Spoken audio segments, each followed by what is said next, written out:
Bonjour Perrine, Bonjour Cédric. bonjour Élise. Bonjour Cédric. Eh bien, merci de bien vouloir partager votre expérience qu'on a pu avoir ensemble sur votre accompagnement et notamment centré sur votre travail ensemble. Je vais vous laisser vous présenter l'une et l'autre. Honneur à toi, Elise. Eh bien, bonjour Élise. Donc, la moitié de 71 bis, puisqu'on est une entreprise qu'on a montée à deux associés. Et donc, je suis la partie, je m'occupe en tout cas de la partie plutôt technique en ce qui concerne la production, donc tout ce qui va être dessin, patronage, montage de prototypes. Et puis après, on s'occupe du suivi de production une fois que tout ça est lancé. Donc, dans le prêt-à-porter. Mais j'ai même pas expliqué dans quel prêt-à-porter on agissait, mais ça, je vais laisser Madame Papier, alias Perrine, plutôt préciser de quelle société, de quel business il s'agit. Alors, merci. Donc, je suis Perrine Dufault et je suis la cofondatrice de 71 bis, qui est une marque de prêt-à-porter, prêt-à-dormir pour la femme. On travaille à distance pour réaliser cette aventure. Élise était à Cognac et moi, je suis basée à Vannes. Et donc, on vend principalement sur Internet les créations que Élise imagine, conçoit et développe. Et après, on vend ça donc sur notre site grâce aux réseaux sociaux. Donc, moi, je m'occupe un peu plus de raconter l'histoire et de 71 bis et de vendre sur l'e-shop. Voilà, en gros. Super, Et comment, merci. tu veux qu'on dise comment on est arrivé jusqu'à toi, que tu as transformé nos vies d'un coup de baguette magique? Ah, ça serait chouette si on avait des coups de baguette magique. Oh oui. Ah bah c'est un peu ça, hein. C'est quand même un peu ça. On s'est rencontrés effectivement par l'intermédiaire d'un programme parrainé par Orange, duquel vous avez fait partie. Et puis, donc, dans lequel j'ai fait des interventions de mentoring, de coaching. Et puis, cette partie-là s'est arrêtée et on a continué effectivement à se retrouver, voilà, par rapport à vos sujets entrepreneuriaux. Effectivement, dans ces sujets, alors il y a des accompagnements qu'on a pu faire aujourd'hui, peut-être plus faire le highlight faire la lumière sur ce qui touche votre association, parce que c'est quelque chose qui effectivement est important dans l'entrepreneuriat. Il y a l'entrepreneuriat bien sûr seul, et là ça amène des avantages et des inconvénients, et il y a l'entrepreneuriat à deux ou plus, en tous les cas entre associés, et vous c'est le choix que vous avez fait. Qu'est-ce qui vous a amené d'ailleurs à avoir envie de vous associer? Ça a été hyper spontané, je pense. On s'est rencontrés d'abord professionnellement. On a eu la chance de travailler dans la même équipe à l'époque chez Kenzo à Paris, LVMH. Et on faisait partie d'une équipe qui installait les décors dans les boutiques, dans les vitrines des boutiques à Paris. Et donc, on avait beaucoup de temps. Et donc, là, on avait beaucoup de temps ensemble parce que les vitrines, on les installe la nuit. Après avoir fait sa petite journée de travail, hop, on enchaîne sur sa deuxième journée où on va installer les vitrines la nuit.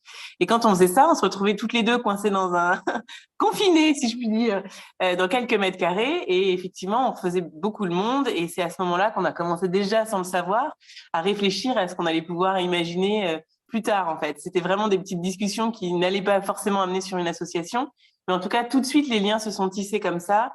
Et puis finalement, je pense qu'intuitivement, on le savait qu'on ferait quelque chose ensemble plus tard.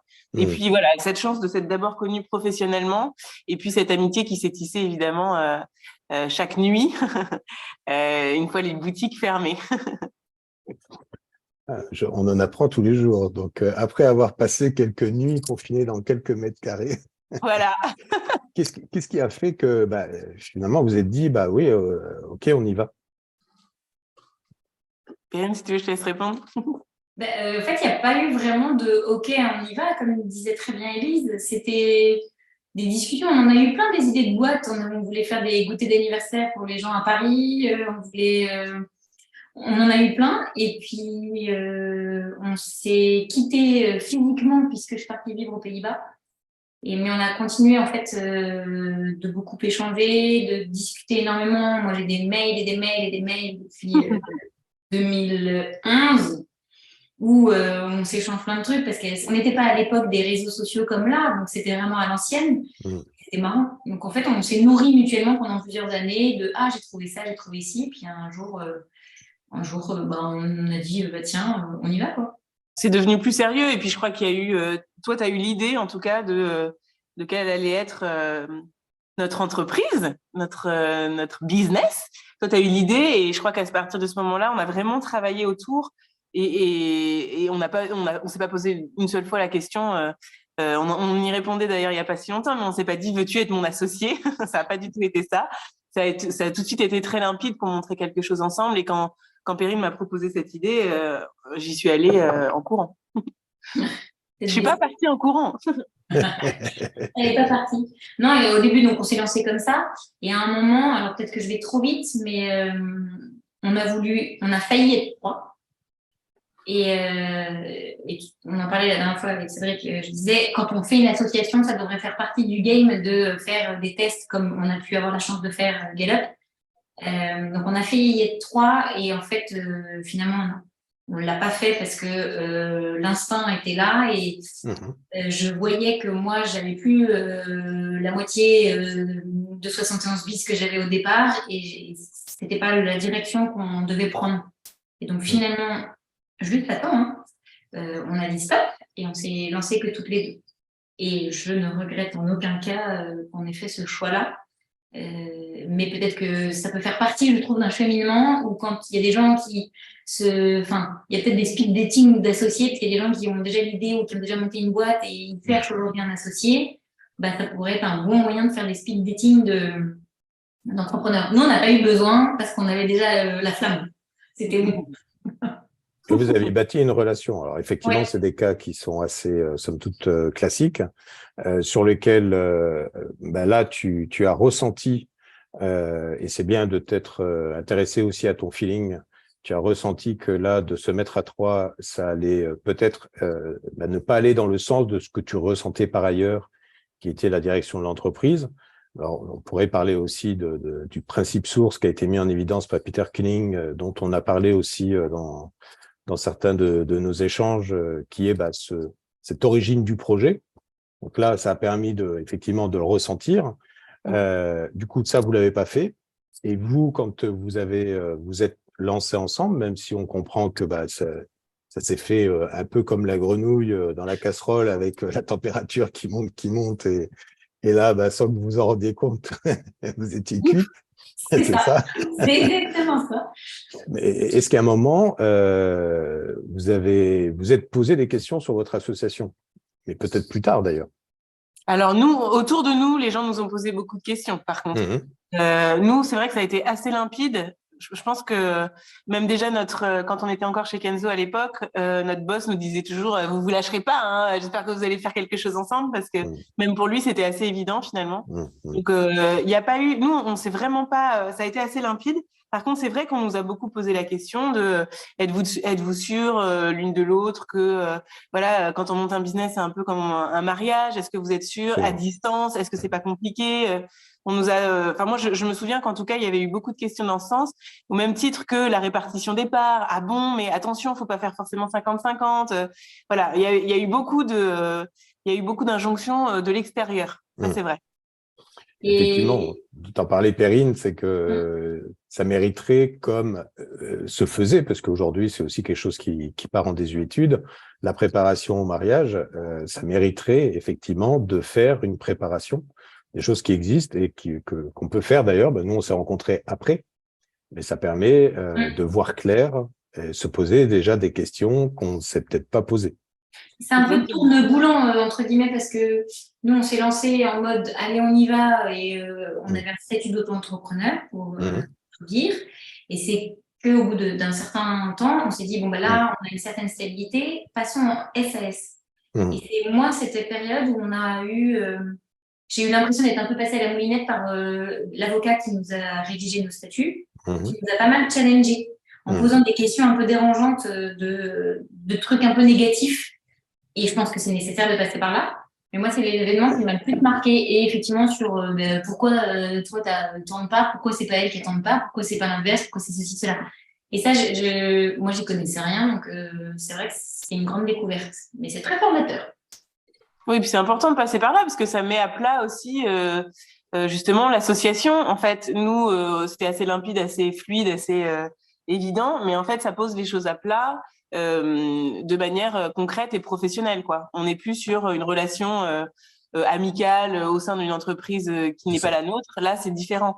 Le fait de nous challenger comme ça de la part de l'avocat, c'était pour aussi nous faire comprendre que bah, c'était parti, quoi. On appuie sur le bouton. Ah, et c'est chouette que votre avocat vous ait accompagné sur ce sujet, déjà en vous posant des questions. Parce que effectivement, il y a plein de choses sur lesquelles c'est très comparable aussi à la relation amoureuse, sur lesquelles, pourquoi au départ tout va bien, pourquoi tous ces défauts ils sont so cute, c'est mignon de voir, tu sais, je me suis levé et puis j'ai vu que voilà, je voyais un petit sourire pendant qu'il était encore en train de dormir.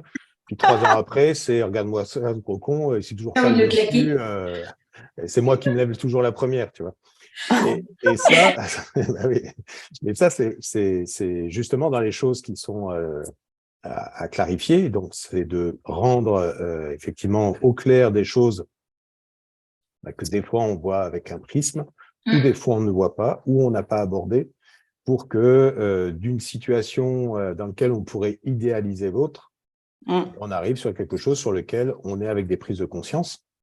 Et vous aviez déjà passé un peu les épreuves du feu parce que vous avez travaillé ensemble, parce que vous avez vécu des aventures ensemble. J'ai pas eu l'occasion de me réveiller et de voir ton petit regard, Perrine, encore endormie. Ça, par contre, j'ai pas couché à case. C'est que vous travailliez pas encore assez tard, tu vois. Et l'autre chose qui est très intéressante dans votre aventure, c'est que vous avez commencé votre aventure entrepreneuriale en étant chacune à votre compte, ce qui vous a permis d'être dans une situation encore plus proche, voire quasi la même. Alors, quasi ne veut pas dire la même, puisque, et on continue cette analogie avec le mariage, un couple qui vit ensemble, qui fonctionne depuis des années, rien que le passage du mariage, des fois, peut amener des choses qui n'avaient pas été décelées avant, parce que des fois, ça peut amener des attitudes qui changent en fonction de ça. Mais en tous les cas, vous aviez déjà fait du bon prénuptial, en tous les cas, pour maximiser effectivement ce qui allait se passer.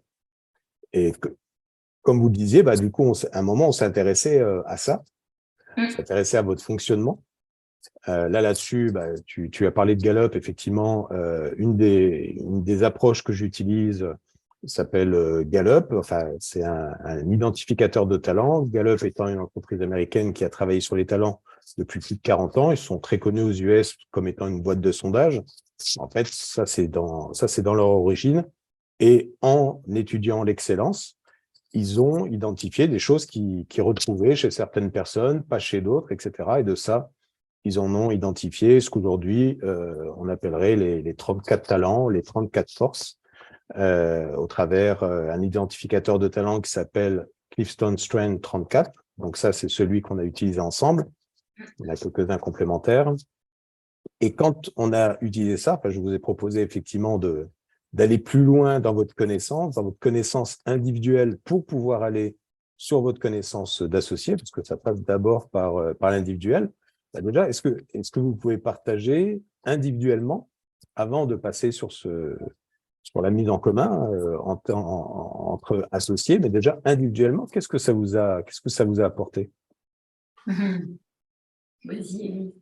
Moi, je dirais que ça regonfle. Alors, c'était pas quand on les a découverts, ces talents, c'était pas un moment où on était en down. Je dirais pas ça. Mais en tout cas, ça permet de se recentrer sur finalement quel est l'essentiel pour nous. Et en tout cas, cette découverte en tout cas les 5 premiers qui sont finalement les 5 plus forts, quoi. Ça permet de se recentrer sur soi-même finalement et de se rendre compte que ce qu'on utilise, je sais pas comment vraiment le matérialiser, mais en tout cas de se rendre compte de s'apercevoir de ses forces de façon qui sont assez naturelles finalement. Moi, je me rappelle que il y avait empathique dans mes 5 premiers talents, et c'est un mot qu'on m'a toujours réservé quand on pouvait me décrire. C'était vraiment le premier mot qui revenait. Donc ça a été finalement, ça allait dans ce sens-là, dans le bon sens, de se dire, c'est assez rigolo de voir que oui, c'est quelque chose que j'avais pu identifier. Par contre, il y a quand même aussi eu des surprises. Je me souviens du talent stratégique qui s'est dessiné dans mes 5 talents. Et là, pour le coup, j'étais assez surprise. Puis finalement, quand on y réfléchit, il y a 2-3 situations où on se rend compte que finalement, ça doit être le stratégique qui parle. Donc ouais, moi, ça a été plutôt une bonne découverte et surtout un moment de prise d'assurance et de prise de confiance aussi à la vue de ces 5 talents qui vont se dessiner. Les 34 évidemment, mais les 5 premiers, ouais, c'est assez puissant, powerful, quoi. Moi, je vais dire pareil, j'ai trouvé ça hyper intéressant. Je pense que quand j'ai fait l'exercice, j'avais pas conscience de ce que ça allait me donner derrière. C'était dans un petit test, quoi. Puis j'en avais fait pas mal quand j'étais en psycho. Parce que j'ai fait des études de psycho et je me souviens qu'à l'époque, c'était des tests pas de personnalité, mais en gros, plutôt de... Ça te donnait pas ton métier, mais je m'étais dit plusieurs fois, merde, il n'y a pas de psychologue là-dedans. Donc j'avoue, là, je me suis dit, bon, c'est un petit test, j'adore ce genre de truc et tout. Et en revanche, à la lecture, au débrief, j'étais complètement larguée et je me souviens très bien de l'entretien avec toi, Cédric. Déjà, je comprenais pas tout ce qu'il y avait derrière et je me souviens, ça a été un petit peu une petite claque parce que, alors, je les regarde parce qu'en fait, sur mon ordi, là, j'ai 2 post-it qui sont, c'est accrochés tout le temps, c'est ceux d'Élise et c'est les miens. Donc, j'ai 2 ordis et mon portable et mon fixe et je les ai tout le temps. Et moi, vraiment, j'ai mis du temps à accepter certains de ces talents. J'ai encore un peu de mal, mais parfois je me dis, quand même. Donc, ça a été un vrai chamboulement, on va dire. Après, j'ai trouvé ça, comme tu dis, Élise, hyper rebooster, parce que justement, en fait, moi, je vois les talents comme j'ai un devoir. Pour moi, c'est quelque chose qu'on m'a transmis et que si on ne développe pas nos talents, c'est pas bien. Donc, ça veut pas dire qu'il faut se la péter, quoi. C'est ce qu'on voit dans l'exercice, c'est qu'il y a il y a des travers. Si tu vas trop, si tu utilises trop ton truc par exemple, moi, j'ai communication, je peux écrabuler les gens. Et je pense à l'inverse que si on ne reconnaît pas en toute humilité que oui, c'est ça mes talents, et je dois les nourrir et je dois aussi les faire fructifier, c'est un peu ce qu'il en sortait, je vais pas bien. Et à partir de ce moment-là, moi, ça nous a vachement aidé dans notre travail de se dire est-ce que je les utilise bien? Est-ce que quand je les utilise, ça fait quelque chose et c'est assez dingue à expérimenter à titre perso, vraiment. Et après, nous, toutes les deux, moi, j'ai trouvé que c'était la deuxième phase de 71 bis. Ça n'a pas été une période où, businessment parlant, c'était facile. On allait pas mal et tout, comme tu disais, Elise, mais j'ai trouvé que ça nous avait fait donner un nouveau truc. Moi, j'entendais toujours des gens qui disaient, ouais, on a un coach. Ah ouais, c'est un coach. Donc, je trouvais que ça faisait cool de pouvoir dire la même chose, mais en fait, j'ai vraiment trouvé on a pris un virage à ce moment-là. Voilà, notre association, elle a été nourrie différemment. Ouais, puis je rajouterais juste un truc, quand on a des talents qui sont un peu plus dans les 30, 31, sur les 34, ça permet aussi de se rendre compte que finalement, il allait peut-être falloir utiliser une autre recette pour arriver à son but. Par exemple, moi justement, Perrine, tu parles du talent communication. Moi, c'est quelque chose que j'ai plus en 20, 30 peut-être même. Et donc, je me suis rendu compte que c'était important parce que peut-être pour véhiculer une idée que je pouvais avoir justement grâce à mon talent stratégique, la communication, c'était pas quelque chose qui était très facile moins évident en l'occurrence. Et donc, j'allais peut-être pouvoir utiliser d'autres recettes pour pouvoir justement aller au bout de mon idée, quoi. Aller au bout de... Le stratégique qui parle. Voilà. En fait, finalement, ça permettait effectivement en tout cas, voilà, le stratège que j'étais, Napoléon, m'a permis peut-être d'utiliser des talents qui sont moins évidents pour moi. C'est d'autres petites recettes, d'autres petits mix. On est vraiment, je trouve que ça nous a permis de mettre la lumière sur notre fonctionnement, quoi, clairement. En tout cas, moi, personnellement, ça a été ça. Et un cadre. En fait, aussi, quand on travaille, je me permets de dire nous, parce que je pense que je ne me trompe pas, on est des entrepreneuses créatives. Ça nous a permis aussi de mettre un cadre, de dire, alors, ok, on a des champs d'action bien délimités, on l'a dit au tout début de cet entretien, mais il y a plein de choses qu'on faisait ensemble aussi. Et puis, parfois, on ne sait pas si c'est à nous de prendre le lead sur telle ou telle action. Et en même temps, oui, mais on sait que l'autre pourrait être meilleur que nous sur tel truc, et parfois on croit qu'on fait plaisir en refilant une mission en se disant bah je pense que ça c'est cool, alors qu'en fait c'est parce que nous ça nous dérange pas et que c'est facile. Ben voilà, moi c'est comme ça que j'ai appris à travailler, de se dire, je me souviens tu disais il y en a une qui met le pied dans la porte, il y a l'autre derrière, elle relance, c'est pas un problème, c'est fluide, ça va, bah c'est dingue en fait, on gagne vachement de temps, voilà. Trop bien. Faut le faire en couple aussi, mais ça après c'est notre avis. Ouais, je pense.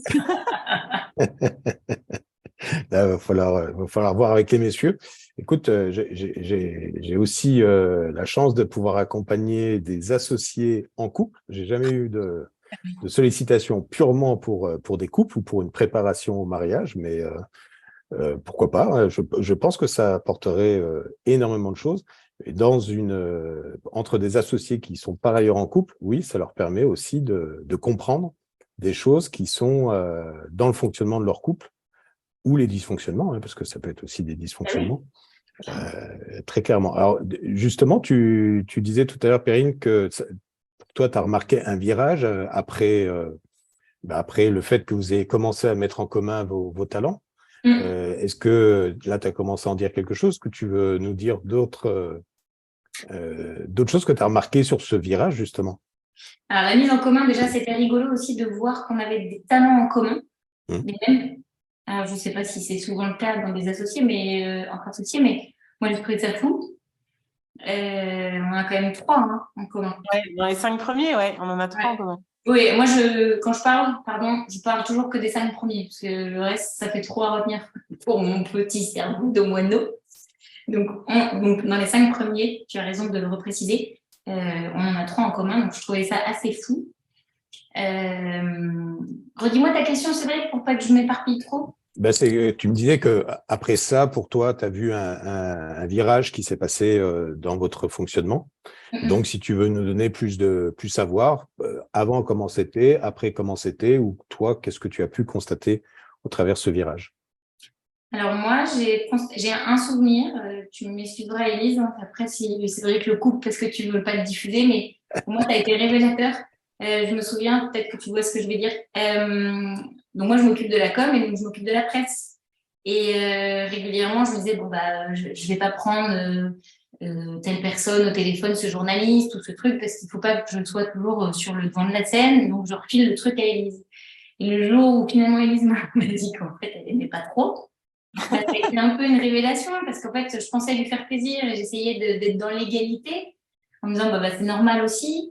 Et qu'en fait, elle m'a expliqué comment elle fonctionnait en disant, bah, moi, en fait, j'arrive après le début de l'aventure. Vous avez déjà eu une prise de contact, j'étais pas dedans. Finalement, tu me refiles le bébé. Enfin, voilà. Et moi, ça a été une vraie révélation en me disant, ah, bah oui, en fait, elle fonctionne pas comme ça du tout, tac, tac, tac. Et en fait, ça m'a beaucoup, enfin, ça m'a permis de me dire, bon, bah, au fait, c'est ça, ça, c'est plus mon boulot, ça, c'est pas son boulot, ça sert à rien de lui filer le truc, quoi. Après, je sais pas comment toi tu le ressens, mais Oui, c'est ça. Il y a comme eu une petite répartition des tâches de nouveau. En fait, à ce moment-là, ça a permis de faire un peu de tri aussi sur les missions qu'on ne savait pas trop déterminer si c'était plus toi ou plus moi. Ça a été plus limpide, en tout cas, je trouve. Il y a eu une petite répartition des tâches à ce moment-là sur ça.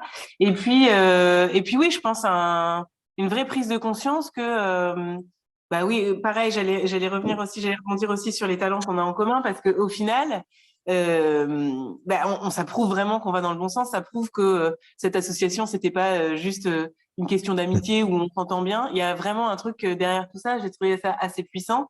Et puis, alors, à nouveau, moi, je reparlerai de cette façon de faire des recettes pour pouvoir arriver à implanter ou à avancer de façon plus efficace dans son travail, quoi. Ça, je trouvais que c'était assez fort. Ou au-delà aussi, avec des collaborateurs qui ont pu travailler avec nous ou qui travaillent encore avec nous, voilà, ça nous permettait toutes les deux de pouvoir se dire bon bah ça va peut-être être plus facile si c'est toi qui prends cette casquette ou ce chapeau parce que voilà dans tes talents finalement ça va être plus limpide et plus évident quoi.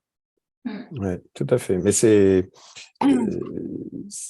des choses effectivement que j'ai pu constater entre vous, c'est-à-dire certes vous avez vos domaines, mais du coup là vous avez compris que au sein de quelque chose qui est peut-être du domaine de responsabilité de l'une, ça n'empêchait pas justement de regarder plus dans le détail quelles sont les différentes actions et de voir qu'il y a des actions qui correspondaient plus au talent de l'un qu'au talent de l'autre, et inversement.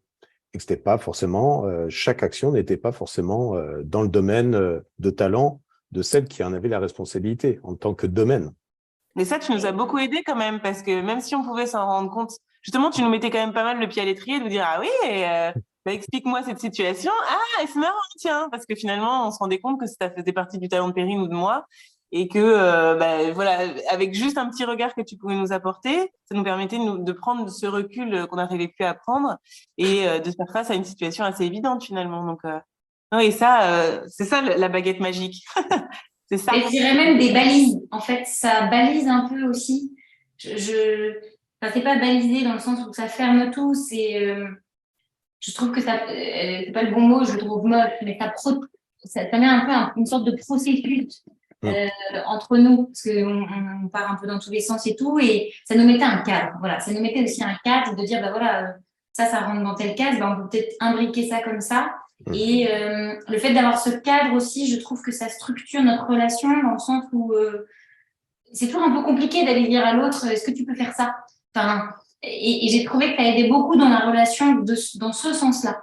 Parce que parfois, moi, je sais très bien qu'il y a un truc, je suis super nulle et je galère. Et bah, c'est toujours délicat de se dire, bah, je vais pas dire, tu peux me faire ça, et puis c'est rapide, ou est-ce que tu peux m'aider, nan. Là, je trouvais que ça officialisait un peu la relation. Je ne sais pas comment dire, mais voilà, moi, ça m'a vraiment aidé là-dessus. Merci de parler de ça. Je crois qu'on a utilisé les mots. C'est ce que j'appelle passer de travailler du 50-50 au 100-100. 50-50, c'est quand on se partage, soit on se partage les trucs qu'on trouve un peu pourris. Bon, parce qu'à un moment, voilà, soit on voit qu'on galère de trop, donc on se dit je vais jamais arriver. Là, il faut vraiment que j'ai un coup de main, mais en étant un peu désolé effectivement d'aller solliciter l'autre. Mais aussi de la même manière, ce que tu partageais tout à l'heure, Perrine, sur le fait qu'il y a des fois des choses que tu penses, toi, tu veux pas prendre tout pour toi parce que ça te fait plaisir ou c'est facile pour toi, et que tu as envie d'en donner à l'autre, mais ça se trouve pour l'autre, c'est sa pire hantise, en fait. Et ça, c'est le 50-50. C'est-à-dire, je m'appuie sur ma perception de moi pour interagir avec l'autre. Et le 100-100, c'est justement, maintenant que j'ai conscience de qui je suis, maintenant que j'ai conscience de comment est l'autre, eh bien, travailler pour qu'on soit chacun à 100% sur nos talents. Et du coup, d'aller, moi, me centrer sur mes talents et d'aller solliciter l'autre sur ses talents. Et en même temps aussi, des fois, d'être force de proposition en disant, écoute, si pour toi, ça, c'est OK, c'est OK, mais si tu veux, moi, c'est un truc qui me fait marrer ou c'est un truc qui est facile pour moi. J'aime pas spécialement, mais c'est facile pour moi. Donc, et là-dessus, effectivement, il y avait quelques processus qu'on avait creusés un peu plus dans le détail et sur lesquels c'était marrant de voir que ce que l'une n'aimait pas du tout, l'autre, soit l'aimait bien, soit c'était indifférent et réciproquement. Et de voir qu'en associant vos forces, là, d'un seul coup, le résultat avait plus rien à voir. Non seulement dans votre vécu, parce que voilà, je sais plus qui disait si tu ne veux jamais avoir à travailler de ta vie, fais simplement des choses qui te passionnent. Donc ça permet d'être à 100% sur nos talents, mais en plus le résultat, il est généralement très bon, voire exceptionnel. Parce que c'est ça quand on s'appuie sur ses talents, c'est que du coup ce que ça génère, ça demande peu d'efforts et avec un résultat qui est effectivement remarquable systématiquement. Oui, tout à fait. Puis c'est pas mal de s'y replonger aussi régulièrement parce que là, Perrine, tu as mis tes post-it et c'est vrai que moi aussi, je les ai dans mon bureau. Mais déjà, moi, j'ai fait comme toi, je les ai que jusqu'aux 5 premiers. Mais c'est bien aussi des fois de revoir à nouveau cette map et de revoir que en 6, finalement, il est pas très loin du 5. Il y a ça. Enfin, voilà, ça permet aussi et puis de prendre confiance, quoi. Vraiment de se dire, bon, finalement, ça fait partie des 10 premiers talents, donc t'en es capable. Vas-y, quoi. Moi, je trouve que c'est hyper booster pour ça parce que voilà, ça fait partie ça montre que ça fait partie de nous, quoi. Et ça, je trouve ça hyper important. Ouais, merci de rappeler ça. Effectivement, ce que j'appelle généralement les super talents des uns et des autres, c'est les 10 premiers qui sont une hyper influence en fait de tout ce qu'on fait. Mais en même temps, ça s'appréhende aussi petit à petit, comme vous en avez parlé. C'est cool. Merci pour de vous être ouverte comme ça sur sur ce que vous avez vécu. Surtout, merci de nous avoir fait découvrir ce chemin. Ouais. Avec plaisir. Merci, la baguette magique. Est-ce que vous avez quelque chose que vous souhaitez partager, peut-être des personnes qui nous regardent, qui s'interrogent, soit en vue de s'associer, soit qui sont déjà associés? Parce que ce que je trouvais intéressant aussi dans votre témoignage, c'est le fait que, oui, quand on est en galère entre associés, bon là, évidemment qu'on est beaucoup plus motivé de trouver comment sortir de cette galère. Et vous, en fait, vous êtes deux associés qui vous entendez déjà super bien et sur lesquels on peut se dire ça sert à rien finalement, tu vois, on s'entend déjà bien. Ah oui, au contraire. Au contraire, ça permet de connaître encore plus l'autre et surtout d'être délicat et d'en prendre soin de son associé. Parce qu'en fait, il y a des choses aussi qui se dessinent. Je sais pas comment l'expliquer, mais tu le disais tout à l'heure par rapport à l'exemple de je voulais en fait te faire plaisir en étant sur le devant de la scène aussi et machin. Et alors que c'était compliqué pour moi, voilà, je trouve que c'était une façon de prendre soin de moi finalement que d'être au fait des super talents, comme tu dis, Cédric, qui nous appartiennent et qui nous construisent en fait. Donc je trouve ça hyper important. Et il y a un truc qui est vachement bien aussi chez Gallup, c'est qu'il propose aussi, je crois, de faire participer les collaborateurs, en tout cas de faire intervenir, de leur faire passer le test. Et du coup, on peut avoir vraiment une vision globale de l'équipe ou en tout cas des gens avec qui on est amené à travailler. Et c'est hyper précieux. C'est vraiment des clés. C'est clair. Merci. Ouais, moi je dirais tout comme mon associé, mais je dirais si c'est des gens qui se posent des questions, attendez pas d'être en galère pour le faire, en fait, cet accompagnement, de pas faire le test tout seul, parce que je pense que la richesse aussi c'est le détricotage avec toi, Cédric, qu'on a eu la chance d'avoir chacune séparément, puis après tous les trois. Donc, soit vous êtes en réflexion de prendre quelqu'un pour vous lancer dans l'entrepreneuriat à plusieurs ou à deux, ou alors, justement, ça fait déjà un petit moment et en fait, c'est ouais, je redirais la même chose, un virage. Foncez. Sur l'autoroute. Sur l'autoroute. Merci pour l'ouverture et tout ce que vous avez partagé, parce que c'est aussi votre intimité d'associé. Mais je pense que c'est important de partager tout ça. Parce que c'est des choses qu'on ne sait pas, c'est des choses qu'on n'ose pas penser, qu'on n'ose pas forcément échanger. Plein de fois, on préfère dire oui, ça se passe bien que d'aborder les vrais sujets. Or, effectivement, il y a des choses à faire. Et même quand ça se passe bien, il y a des belles surprises, effectivement, après.